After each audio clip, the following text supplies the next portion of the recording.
শিক্ষকরা হচ্ছে বাবা মার সমান। আমরা কোনো ভুল করলে তারা আমাদেরকে বোঝাবে, তারা আমাদেরকে শুধরে নেবে। কিন্তু তারা যদি আমাদের গায়ে হাত দেয়, তারা যদি আমাদেরকে আক্রমণ করে, তাহলে একটা ছাত্রী হিসেবে আমাদের ভূমিকা কী থাকবে?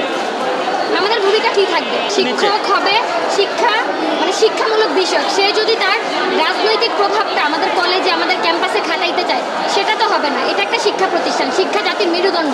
সেই শিক্ষকদের অবস্থা যদি হয় হেনস্থাকারী, তারা যদি তাদের রাজনৈতিক প্রভাব বিস্তার করতে চায়, তাহলে সেটা কখনোই আমরা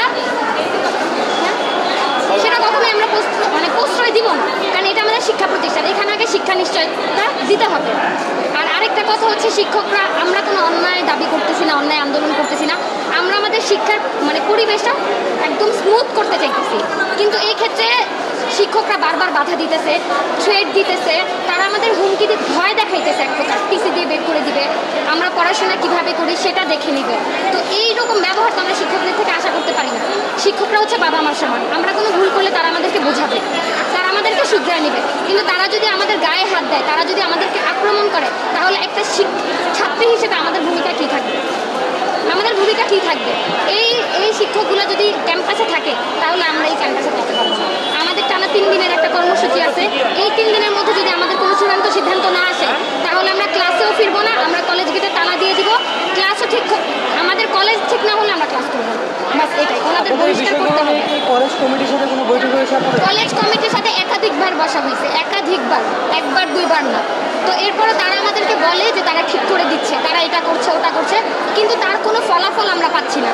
ইনফ্যাক্ট প্রথমে আমাদের অনেক শিক্ষার্থী ছিল, কিন্তু স্যাররা প্রত্যেকটা ক্লাসে গিয়ে স্টুডেন্টদেরকে এমনভাবে ভয় দেখাচ্ছে যে কিছুদিন আগে আমাদের আরেকটা কর্মসূচি ছিল, যেখানে মনির স্যারের ওয়েলকাম করা হয়েছে।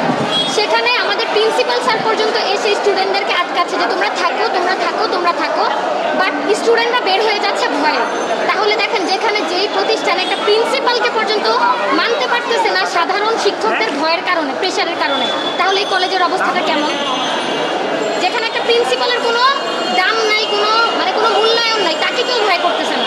কারণ সাধারণ কিছু শিক্ষক, যেমন সেলিম স্যার, আফসানা হোসেন ডেইজি, তারা হচ্ছে এমনভাবে স্টুডেন্টদেরকে ভয় দেখাইছে যে তারা আন্দোলনে আসতেই ভয় পাচ্ছে, তাদেরকে টিসি দিয়ে দিবে, পড়ালেখা কিভাবে করে দেখে নিবে। তাহলে একটা শিক্ষকদের ভূমিকা যদি এরকম হয়, তাহলে আমরা সাধারণ শিক্ষার্থী যাবো কোথায়? আমার বোনের বুকের থেকে আইডি কার্ড তুলে নেওয়া হয়েছে, যেখানে তার হেজাবটা পর্যন্ত সরে গেছে, তা একটা শিক্ষক শিক্ষিকা হিসেবে কি এটা তাদের ভূমিকা? এটা কি তাদের করণীয়? সাধারণ যারা শিক্ষকবৃন্দ রয়েছে, তারা কি আপনাদের সাথে একমত? তারা আপনাদেরকে কতটুকু এখন আমার মহানগরে ক্ষমতার দাপটটা এমনভাবে বাড়ছে যে টিচাররাও যে ফেস করবে, কিছু টিচার তো ভয়ের সামনেও আসতে পারতেছে না, কারণ আক্রমণটা তাদের উপরে